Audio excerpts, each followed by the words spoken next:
Hi, ಎಲ್ಲರಿಗೂ ನಮಸ್ಕಾರ. Welcome back to our YouTube channel. ನಾವು ಹಿಂದಿನ ತರಗತಿಯಲ್ಲಿ 125 ಪ್ರಶ್ನೆಗಳು ಆಗಿರ್ತವೆ, ಹೌದಲ್ವಾ? ಅದನ್ನು ನೋಡಿದ್ವಿ. ಈಗ 126ನೇ ಪ್ರಶ್ನೆ, 7ನೇ ತರಗತಿಗೆ ಸಂಬಂಧಿಸಿದಂತೆ 126ನೇ ಪ್ರಶ್ನೆ ನೋಡ್ತಾ ಹೋಗೋಣ.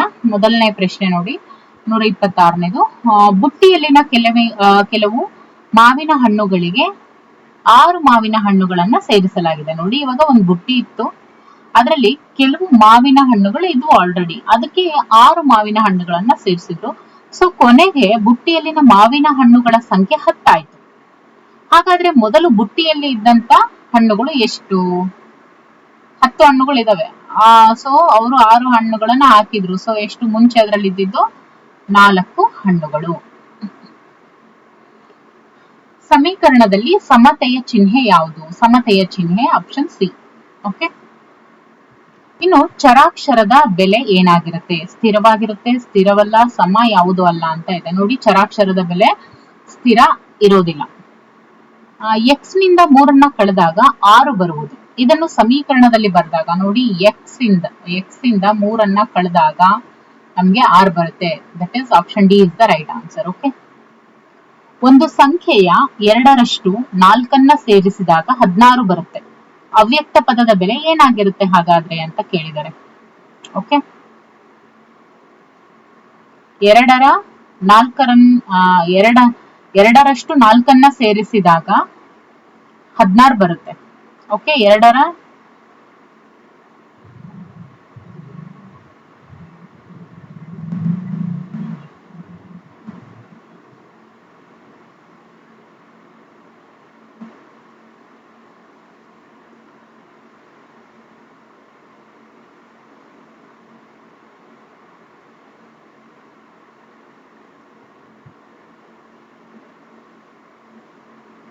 2ರಷ್ಟಕ್ಕೆ 4 ಸೇರಿಸಿದಾಗ 16 ಬರುತ್ತೆ. ಹಾಗಾದ್ರೆ ಅವ್ಯಕ್ತ ಪದದ ಬೆಲೆ ಎಷ್ಟಾಗುತ್ತೆ ಅಂತ ಕೇಳಿದರೆ, ಅವ್ಯಕ್ತ ಪದದ ಬೆಲೆ ಎಷ್ಟಾಗುತ್ತೆ? 6 ಬರುತ್ತೆ. ಓಕೆ.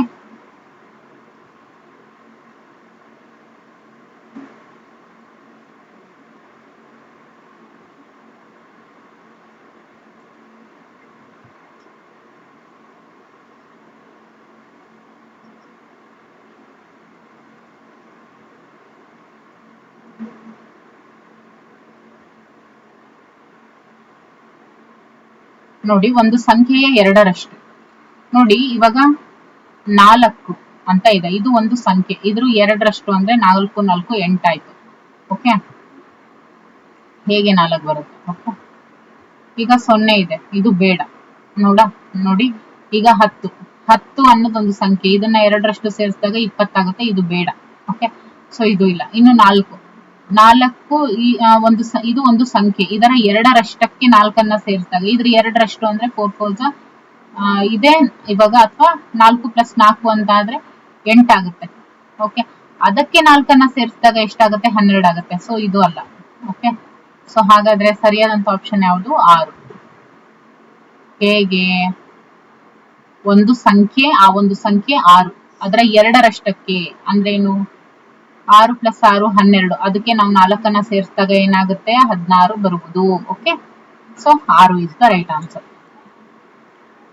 131ನೇ ಪ್ರಶ್ನೆ ನೋಡಿ, ಇಲ್ಲಿ ಎಷ್ಟಿದೆ? 9 ಇದೆ. ಖಾಲಿ ಡಬ್ಬಿಯಲ್ಲಿ ಲಡ್ಡುಗಳ ಸಂಖ್ಯೆ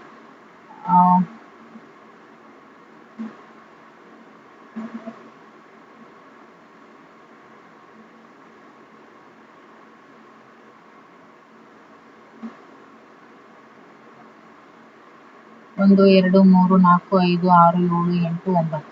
ಖಾಲಿ ಡಬ್ಬಿಯಲ್ಲಿ ಇರಬೇಕಾದಂತಹ ಅದು ಎಷ್ಟು ಅಂದ್ರೆ 1 2 3 4 5 6 7. ಸೊ ಇದರಲ್ಲಿ 7 ಇರುತ್ತೆ. 7 + 9 ಎಷ್ಟಾಗುತ್ತೆ?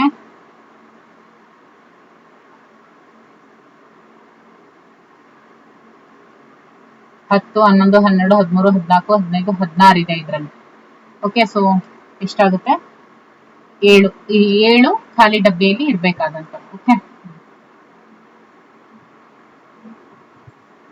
ಸಮೀಕರಣ ಸೂಚಿಸುವಂತಹ ಸೂಕ್ತ ಗಣಿತ ವಾಕ್ಯ ಯಾವುದು ಅಂತ ಕೇಳಿದರೆ, ನೋಡಿ, ಸಮೀಕರಣ ಸೂಚಿಸುವಂತಹ ಸೂಕ್ತ ಗಣಿತ ವಾಕ್ಯ a + 5 = 9, 4y + 6 = 26.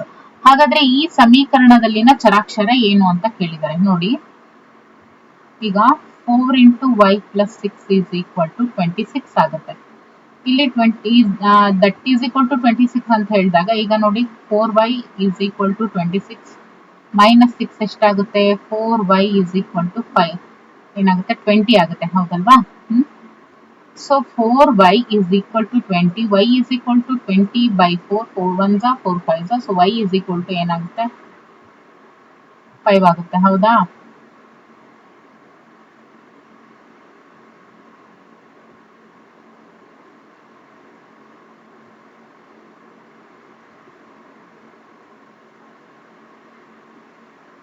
Okay okay okay, ಇದು ಎಲ್ಲ ಇಲ್ಲಿ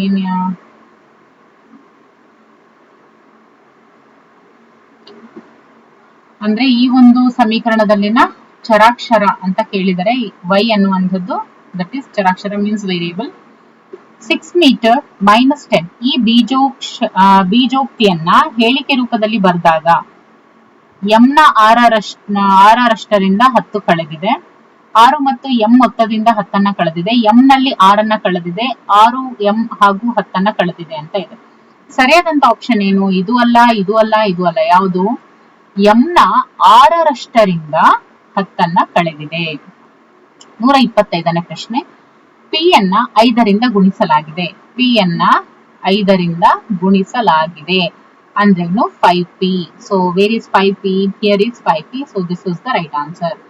ಇನ್ನು 136ನೇ ಪ್ರಶ್ನೆ. n minus 10 is equal to 5. ಹಾಗಾದ್ರೆ n ನ ಬೆಲೆ ಎಷ್ಟು ಅಂತ ಕೇಳಿದ್ದಾರೆ. ಓಕೆ, n ನ ಬೆಲೆ ಎಷ್ಟು ಅಂತ ಕೇಳಿದ್ದಾರೆ. ನೋಡಿ 5 ಬರಬೇಕು, ಹೌದಲ್ವಾ? So 15 minus 10 is equal to 5 ಆಗುತ್ತಾ? ಸೊ ಇಲ್ಲಿ ಆಪ್ಷನ್ 15 ಇದೆ ಅಲ್ವಾ? So this is the right answer. ಇನ್ನು 137ನೇ ಪ್ರಶ್ನೆ. x by 6 is equal to 4. ಇದರಲ್ಲಿ x ನ ಬೆಲೆ ಏನು ಅಂತ ಕೇಳಿದ್ದಾರೆ. Okay, x by 6 is equal to 4 ಅಂತ ಹೇಳಿದ್ದಾರೆ. ಸೊ ನೋಡಿ 6 4s 24, ಹೌದಲ್ವಾ? ಸೊ ಇಲ್ಲಿ x ನ ಬೆಲೆ ಏನಾಗಿರುತ್ತೆ 24 ಆಗಿರುತ್ತೆ.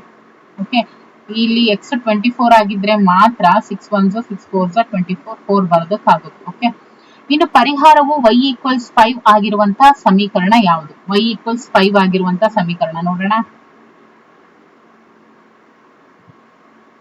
4y plus 3 is equal to 26 minus 3 ಅಂದ್ರೆ ಅದು 23 ಬರುತ್ತೆ, ಅದು ಹೋಗಲ್ಲ, ಇದು ಬೇಡ.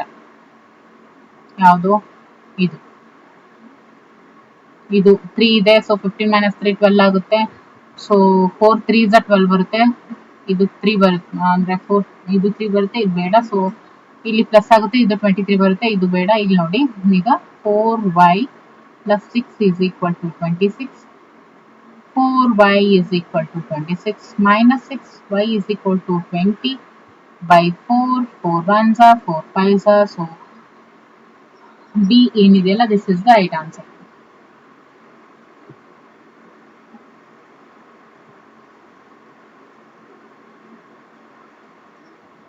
ಇನ್ನು 139ನೇ ಪ್ರಶ್ನೆ ನೋಡಿ. ಪರಿಹಾರ 3 ಆಗಿರುವಂತಹ ಸಮೀಕರಣ ಯಾವುದು? ಅಂದ್ರೆ ಪರಿಹಾರ 3 ಬರಬೇಕು. ಇಲ್ಲಿ x is equal to ಅಂದ್ರೆ ಪರಿಹಾರ -3 ಬರಬೇಕು. ಓಕೆ, ಇದೇನಾಗುತ್ತೆ -3 ಬರುತ್ತೆ, ಇದು ಅಲ್ಲ. ಇದೇನಾಗುತ್ತೆ? ಸೊ ಇದನ್ನ ಬಿಟ್ಟು ಇನ್ನೆಲ್ಲ ಟ್ರೈ ಮಾಡೋಣ. 8 plus 2x is equal to 3 ಅಂತ ಇದೆ ಅಲ್ವಾ? So 8 minus 3 is equal to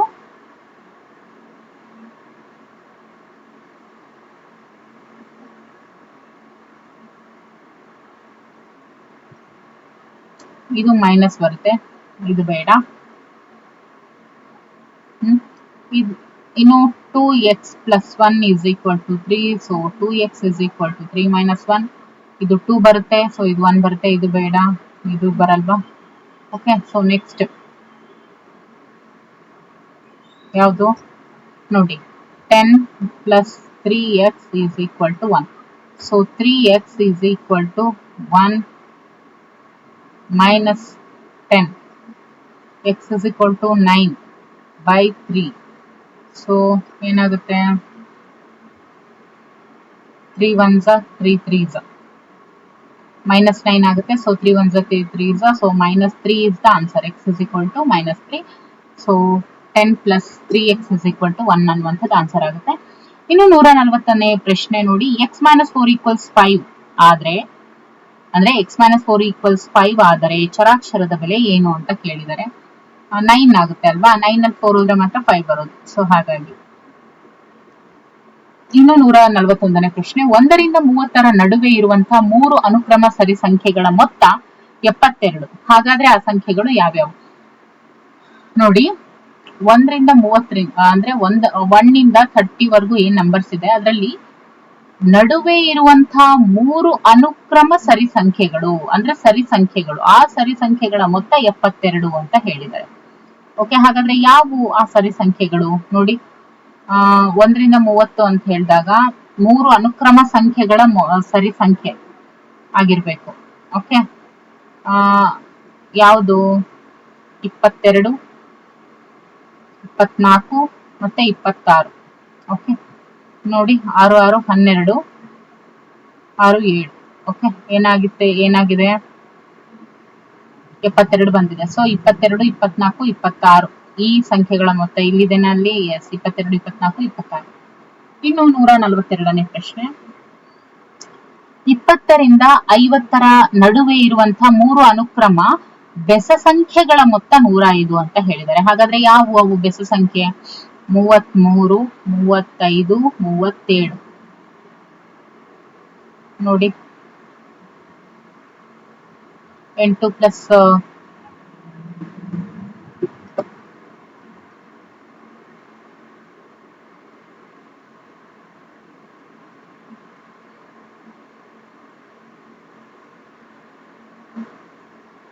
15, 9, 10.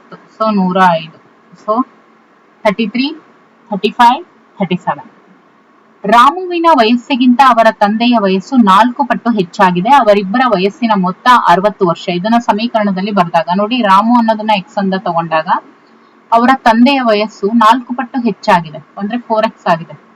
Okay, so ಅವರಿಬ್ಬರ ವಯಸ್ಸಿನ ಮೊತ್ತ ಅಂದ್ರೆ x plus 4x ಅಂತ ಹೇಳ್ಬೋದಾ, is equal to 60. yes, x plus 4x is equal to 60 ಇಲ್ಲೇ ಇದೆ ಅಲ್ವಾ. ಸೊ 143ನೇ ಪ್ರಶ್ನೆಗೆ ಎ ಅನ್ನುವಂಥದ್ದು ಸರಿಯಾದಂತ ಉತ್ತರ. ಇನ್ನು 9y is equal to 81 ಆದ್ರೆ y ನ ಬೆಲೆ ಏನು? 9 9s 81 ಅಲ್ವಾ. ಸೊ y ನ ಬೆಲೆ 9 ಆಗಿರುತ್ತೆ. 145ನೇ ಪ್ರಶ್ನೆ ನೋಡಿ, ಇಲ್ಲಿ ಈ ಚಿತ್ರವನ್ನ ಗಮನಿಸಿ ಸಮೀಕರಣವನ್ನ ಗುರುತಿಸಿ ಅಂತ ಹೇಳಿದೆ. ನೋಡಿ ಇಲ್ಲಿ ಎಷ್ಟಿದೆ? 1 2 3 4 5 6 7 8 9. ಇಲ್ಲಿ 9 ಇದೆ. 1 2 3 4 5 6 7 8 9 10 11 12 13 14 15 16 17 18 19 20. ಇಲ್ಲಿ 20 ಇದೆ. ಸೊ ಏನ್ ಹೇಳ್ಬೋದು? 20 minus x is equal to 9 ಅಂತ ಇದೆ. ಓಕೆ, ಸೊ ಸರಿಯಾದಂತ ಆಪ್ಷನ್ ಏನು? Option A is the right answer. 146ನೇ ಪ್ರಶ್ನೆ ನೋಡಿ, ರಾಮುವಿನ ಬಳಿ 25 ಮಾವಿನ ಹಣ್ಣುಗಳಿದಾವೆ. ರಾಜು ತನ್ನ ಬಳಿ ಇರುವಂತಹ ಮಾವಿನ ಹಣ್ಣುಗಳನ್ನ ರಾಮುವಿಗೆ ನೀಡ್ತಾನೆ. ಈಗ ರಾಮುವಿನ ಬಳಿ ಎಷ್ಟಾಗುತ್ತೆ? 55 ಹಣ್ಣುಗಳಿದಾವೆ. ಹಾಗಾದ್ರೆ ರಾಜು ನೀಡಿದಂತಹ ಹಣ್ಣುಗಳು ಎಷ್ಟು? 55ರಲ್ಲಿ 25 ಹೋದ್ರೆ ಎಷ್ಟು? 30 ಹಣ್ಣು. ಸೊ ಹಾಗಾದ್ರೆ ರಾಜು ನೀಡಿದ ಹಣ್ಣುಗಳು 30. 147ನೇ ಪ್ರಶ್ನೆ, ಸಂಗೀತಾಳ ಬಳಿ 14 ಪೆನ್ನುಗಳಿದಾವೆ. ಸವಿತಾಳ ಬಳಿಯ ಪೆನ್ನುಗಳನ್ನ ಸೇರಿಸಿದ್ರೆ 30 ಪೆನ್ನುಗಳು ಆಗ್ತವೆ.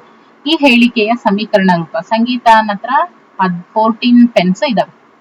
ಸವಿತಾಳ ಬಳಿಯ ಪೆನ್ನುಗಳನ್ನು ಸೇರಿಸಿದ್ರೆ ಓಕೆ 30 ಪೆನ್ಗಳು ಆಗ್ತವೆ. ಅಂದ್ರೆ ಸವಿತಾ ಹತ್ರ ಇರೋದನ್ನು ಸೇರಿಸಿದ್ರೆ 30 ಪೆನ್ ಆಗ್ತವೆ. ಅಂದ್ರೆ ಸವಿತಾಳ ಬಳಿ 14 ಪೆನ್ಸ್ ಇದಾವೆ. 14 ಪೆನ್ಸ್ ಇದಾವೆ. ಓಕೆ, ಪ್ಲಸ್ ಸವಿತಾಳ ಬಳಿ ಇರುವಂತಹ ಪೆನ್ಸ್ ಅನ್ನು ಸೇರಿಸಿದ್ರೆ 14 plus p is equal to 30 ಆಗುತ್ತೆ. ಸೊ 14 plus p ಇದು ಸರಿಯಾದಂತ ಉತ್ತರ. ಸೊ ಇವಾಗ ಕೆಳಗಿನ ಸಮಸ್ಯೆಗಳನ್ನ ಬಿಡಿಸ್ತಾ ಹೋಗೋಣ. ಮೊದಲನೆಯದು 148ನೇ ಪ್ರಶ್ನೆ.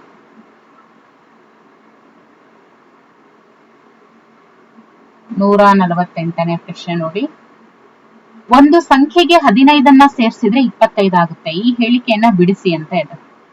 ನೋಡಿ, ಒಂದು ಸಂಖ್ಯೆ ಅಂತ ತಗೊಂಡ್ರೆ ನಾವು ಎಕ್ಸ್ ಅಂತ ಅನ್ಕೋತೀವಿ. ಅವಾಗ ಸಮೀಕರಣ ಏನಾಗುತ್ತೆ, x plus 15 is equal to 25 ಆಗುತ್ತೆ. So x is equal to 25 minus 15 ಆದಾಗ ಇಲ್ಲೇನಾಗುತ್ತೆ 10 ಆಗುತ್ತೆ. So x is equal to 10 ಆಗುತ್ತೆ. ಓಕೆ, ಈ ಸಮೀಕರಣವನ್ನ ಬಿಡಿಸಿ ಅಂತ ಇದೆ. 5m is equal to 17. So 5m is equal to 17 minus 7. m is equal to 10 by 5. So 5 ones are 5 twos are.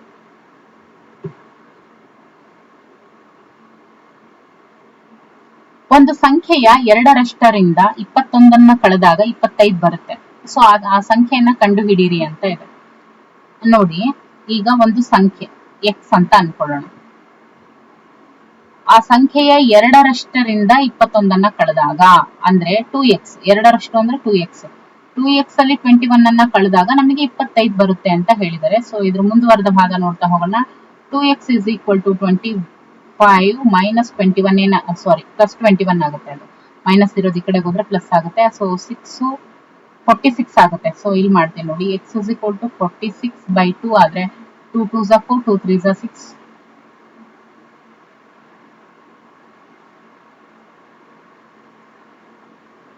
So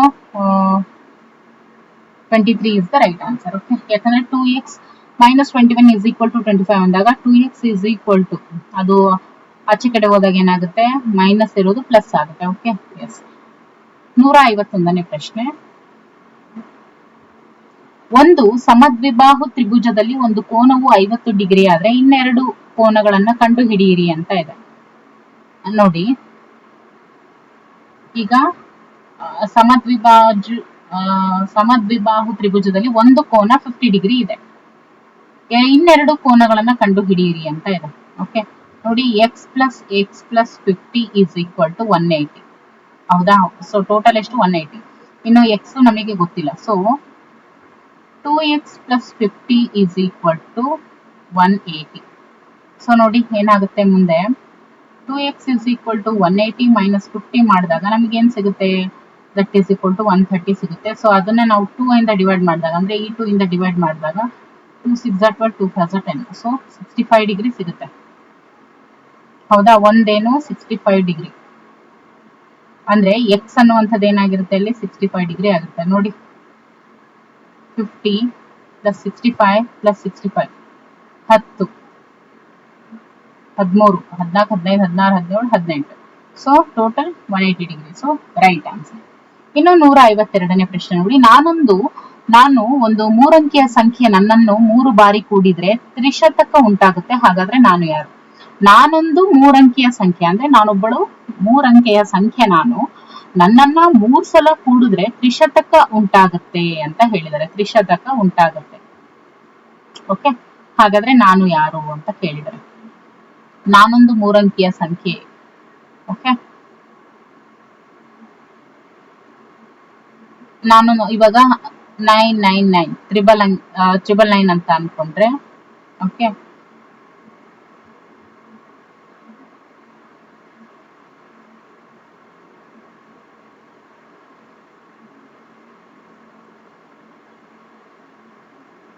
ನೋಡಿ, ನಾನೊಂದು 3 ಅಂಕಿಯ ಸಂಖ್ಯೆ, ತ್ರಿಶತಕ ಉಂಟಾಗುತ್ತೆ. ತ್ರಿಶತಕ ಮೀನ್ಸ್ 100 100 100 300. ಹೌದಲ್ವಾ? So x plus x plus x is equal to 300. So 3x is equal to 300.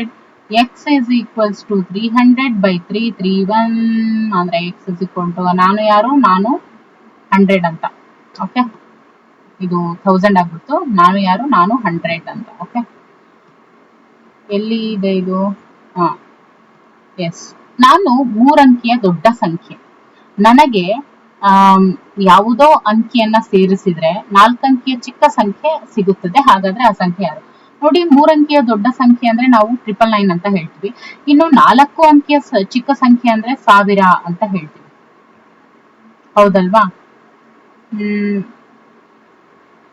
ನನಗೆ ಯಾವುದೋ ಒಂದು ಅಂಕಿಯನ್ನ ಸೇರಿಸಿದ್ರೆ 4 ಅಂಕಿಯ ಚಿಕ್ಕ ಸಂಖ್ಯೆ ಸಿಗುತ್ತದೆ ಅಂತ ಹೇಳಿದ್ದಾರೆ.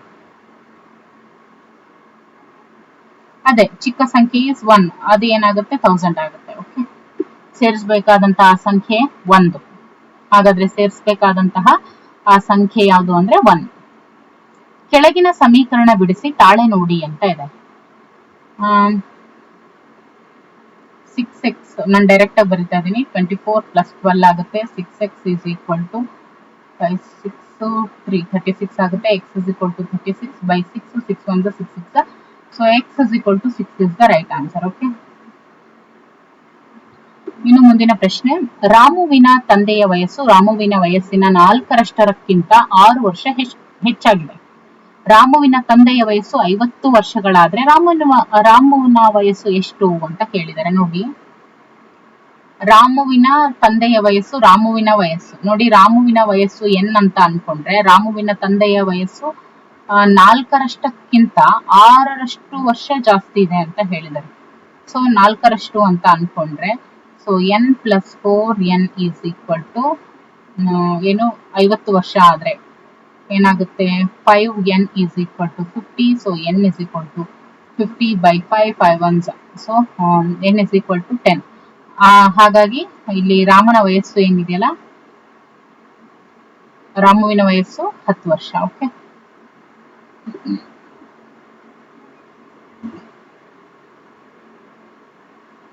ಇಲ್ಲಿ 4ರಷ್ಟಕ್ಕಿಂತ 6 ವರ್ಷ ಹೆಚ್ಚಿದೆ ಅಂತ ನಾವೇನಾದ್ರೂ ಸಪೋಸ್ ತಗೊಂಡ್ರೆ 6n = 50 ಅಂತ ತಗೊಂಡ್ರೆ ಏನಾಗುತ್ತೆ, ಇಲ್ಲಿ 7n ಆಗುತ್ತೆ.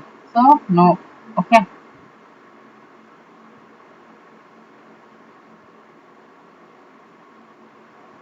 ಮುಂದೆ 156ನೇ ಪ್ರಶ್ನೆ.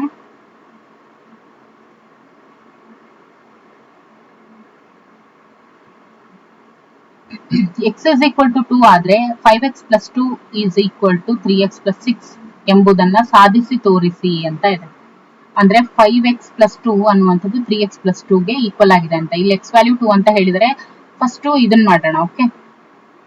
5 × 2 + 2 ಅಂದ್ರೆ 10 + 2 = 12. ಓಕೆ. ಇಲ್ಲಿ 3 × 2 + 6 3 2s 6 6 + 6 so 12. So LHS = RHS. ಒಂದು ಬಿಂದುವಿನ ಸುತ್ತಲೂ 6 ಕೋನಗಳು ಉಂಟಾಗಿದ್ದು ಒಂದು ಕೋನದ ಅಳತೆ 50 ಡಿಗ್ರಿ ಹಾಗೂ ಉಳಿದ ಕೋನಗಳು ಸಮ ಇದ್ರೆ ಆ ಸಮವಿರುವಂತ ಪ್ರತಿ ಕೋನದ ಅಳತೆ ಎಷ್ಟು ಅಂತ ಕೇಳಿದರೆ. ನೋಡಿ, ಸಮ ಇರುವಂತಹ ಕೋನಗಳ ಅಳತೆ ಬಂದು a ಡಿಗ್ರಿ ಅಂತ ಅನ್ಕೊಂಡ್ರೆ ಬಿಂದುವಿನಲ್ಲಿ ಕೋನದ ಅಳತೆ ಏನಿದೆ ಅದು 360 ಡಿಗ್ರಿ ಆಗಿರುತ್ತೆ. ಓಕೆ. ಸೊ ಈಗ 5 × a + 50 ಡಿಗ್ರಿ = 360 ಡಿಗ್ರಿ ಆಯ್ತು. ಸೊ ಇನ್ನು 5a ಡಿಗ್ರಿ = ಅಂದ್ರೆ 360 -50 ಮಾಡಿದಾಗ ನಮ್ಗೆ ಎಷ್ಟು ಬರುತ್ತೆ, 310 ಬರುತ್ತೆ. ಓಕೆ.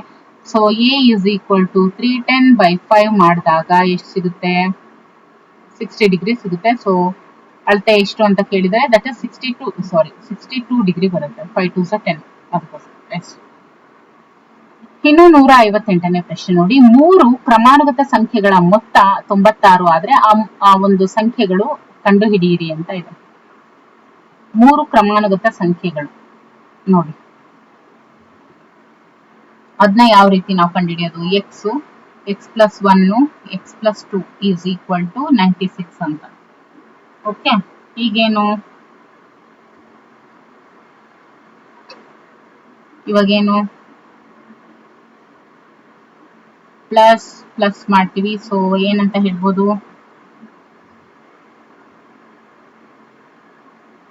3x + 3 ಆಗುತ್ತಲ್ವಾ, ಇದು 3x + 3 = 96. 3x = 96 - 3 ಆದ್ರೆ ಎಷ್ಟಾಗುತ್ತೆ, 93 ಆಗುತ್ತೆ. ಹೌದಲ್ವಾ, 93. So x = 93/3 3 3s 9 3 1s 3 x = 31. So 31 + 1 32 32 + 2 ಏನಾಗುತ್ತೆ, 34 ಆಗುತ್ತೆ. ಸೊ 31 32 ನೋ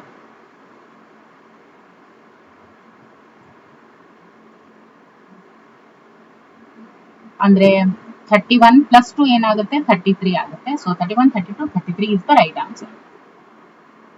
ನೋಡಿ, ಮಮತಾ ಅವಳ ಮಗ ಅದ್ವಿಕ್ಗಿಂತ 4 ಪಟ್ಟು ದೊಡ್ಡವಳು. 5 ವರ್ಷಗಳ ನಂತರ ಅವರಿಬ್ಬರ ವಯಸ್ಸಿನ ಮೊತ್ತ 80 ಆದ್ರೆ ಅದ್ವಿಕ್ನ ಈಗಿನ ವಯಸ್ಸು ಎಷ್ಟು ಅಂತ ಕೇಳಿದ್ದಾರೆ. ಓಕೆ. ಎಷ್ಟಾಗುತ್ತೆ, ಮಮತಾಳ ಅದ್ವಿಕ್ನ ವಯಸ್ಸು ಇವಾಗ ಎಂ ಅಂತ ಅನ್ಕೊಂಡ್ರೆ ಆ ತಾಯಿ ಮಮತಾಳ ವಯಸ್ಸು ಎಷ್ಟಾಗುತ್ತೆ 4M ಆಗುತ್ತೆ. ಓಕೆ, 5 ವರ್ಷಗಳ ನಂತರ ಅಂತ ಹೇಳಿರೋದ್ರಿಂದ M+5 ಮತ್ತೆ 4M+5. ಓಕೆ, ಅವೆರಡನ್ನು ಕೂಡಿದಾಗ ನಮ್ಗೆ ಎಷ್ಟಾಗುತ್ತೆ 80 ಆಗುತ್ತೆ. ಓಕೆ, ಸೊ ನೋಡಿ ಈಗ M+5 plus 4M+5 is equal to 80 ಅಂತ ಆದ್ರೆ 4M plus M 5M plus 10 is equal to 80. So 5M is equal to 80 minus 10 ಏನಾಗುತ್ತೆ 70 ಆಗುತ್ತೆ. Okay, so M is equal to 70 by 5. 5 ones are 5, 5 4s are 20. So M is equal to 14. ಅಂದ್ರೆ ಇಲ್ಲಿ ಅದ್ವಿಕ್ನ ಈಗಿನ ವಯಸ್ಸು ಎಷ್ಟಾಗಿದೆ 14 ವರ್ಷ ಆಗಿದೆ. ಓಕೆ,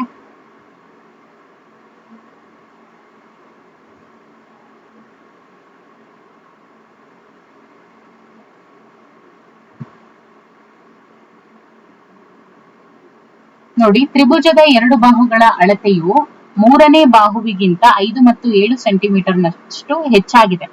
ಸುತ್ತಳತೆ ಬಂದು 21 ಸೆಂಟಿಮೀಟರ್ ಆದ್ರೆ ಪ್ರತಿ ಬಾಹುವಿನ ಅಳತೆ ಎಷ್ಟು ಅಂತ ಕೇಳಿದರೆ, ನೋಡಿ ತ್ರಿಭುಜದ ಒಂದು ಬಾಹು ಎಕ್ಸ್ ಅಂತ ಅನ್ಕೊಳ್ಳೋಣ. ಓಕೆ, ಇನ್ನು ಉಳಿದ ಎರಡು ಬಾಹುಗಳ ಉದ್ದ ನೋಡಿ x+5 ಮತ್ತೆ x+7 ಅಂತ ಅನ್ಕೊಳ್ಳೋಣ. ಓಕೆ, ಇವಾಗ ತ್ರಿಭುಜದ ಸುತ್ತಳತೆ ಏನಿರುತ್ತೆ ಅದು 3 ಬಾಹುಗಳ ಮೊತ್ತ ಆಗಿರುತ್ತೆ. ಸೊ ಇವಾಗ 21 centimetre is equal to x plus x+5 plus x+7. ಅವಾಗ ಏನಾಗುತ್ತೆ 3x plus 12 is equal to 21 ಆಗುತ್ತೆ. ಓಕೆ, ಇದನ್ನ ಇಲ್ಲಿ ತಗೊಂಡ್ ಬಂದಿದೀನಿ ನೋಡಿ. 3x is equal to 21 minus 12 ಏನಾಗುತ್ತೆ 9 ಆಗುತ್ತೆ. So x is equal to 9 by 3. 3 ones are 3 3s are x is equal to 3 centimetre. So ತ್ರಿಭುಜದ ಸುತ್ತಳತೆ 21 ಸೆಂಟಿಮೀಟರ್ ಇದ್ದಾಗ ಬಾಹುಗಳ ಉದ್ದ ಏನಿರುತ್ತೆ ಒಂದು 3 ಸೆಂಟಿಮೀಟರ್ ಇರುತ್ತೆ. ಓಕೆ, ಒಂದು 3 ಸೆಂಟಿಮೀಟರ್ ಇರುತ್ತೆ. ಇನ್ನೊಂದು ಏನಾಗಿರುತ್ತೆ 3+5 8 ಸೆಂಟಿಮೀಟರ್ ಆಗುತ್ತೆ. ಇನ್ನೊಂದು 3+7 ಇದಿದು 10 ಸೆಂಟಿಮೀಟರ್ ಆಗುತ್ತೆ. ಓಕೆ, ಸೊ ಇದಿಷ್ಟು ಈಗಿನ ತರಗತಿಯಾಗಿತ್ತು. ಇನ್ನು ಮುಂದಿನ ತರಗತಿಯಲ್ಲಿ ನಾವು ಇನ್ನಷ್ಟು ಪ್ರಶ್ನೆಗಳನ್ನ ನೋಡ್ತಾ ಹೋಗೋಣ. ಓಕೆ.